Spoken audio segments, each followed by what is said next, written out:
നമസ്കാരം. പയറ് മെഴുക്കുപുരട്ടിയാണ് തയ്യാറാക്കുന്നത്. അതിന് പയറ് നീളത്തിലരിഞ്ഞത്, സവോള, പച്ചമുളക്, കറിവേപ്പില.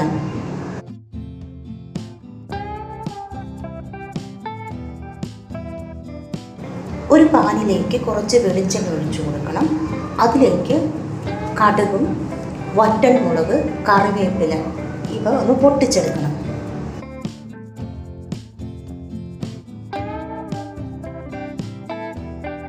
ഇതിലേക്ക് സവോള നീളത്തിലരിഞ്ഞിട്ട് കൊടുത്ത ശേഷം ഒന്ന് വഴറ്റണം. അതിലേക്ക് നമ്മൾ അരിഞ്ഞു വെച്ചിരിക്കുന്ന പച്ചമുളകും കൂടി ചേർത്ത് കൊടുക്കാം.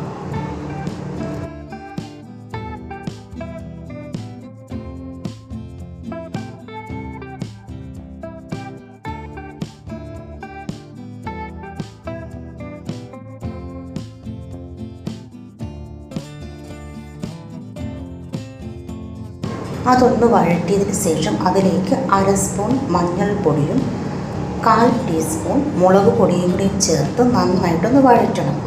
മുളക് പൊടി ചേർക്കുന്നത് ഒരു കളറിന് വേണ്ടിയിട്ട് മാത്രമാണ്.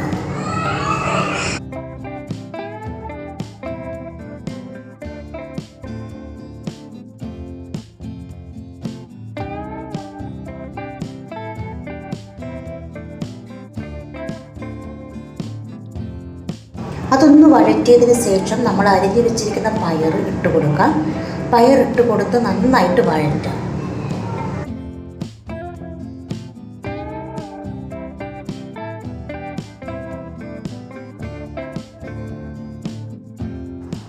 ആവശ്യത്തിന് ഉപ്പും ചേർത്ത് കൊടുക്കണം.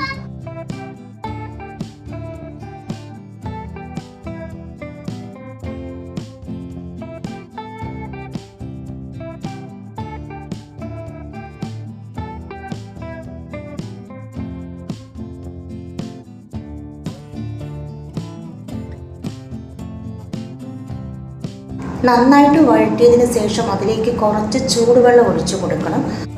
വളരെ കുറച്ച് വെള്ളം ഒഴിച്ചാൽ മതി. എന്നിട്ട് ഇതൊന്ന് അടച്ച് വെക്കണം. ചെറുതീയിലിട്ട് വേവിച്ചെടുക്കുക. പയറ് വെന്തിട്ടുണ്ട്. ഇപ്പം മെഴുക്ക് പുരട്ടി റെഡിയായി.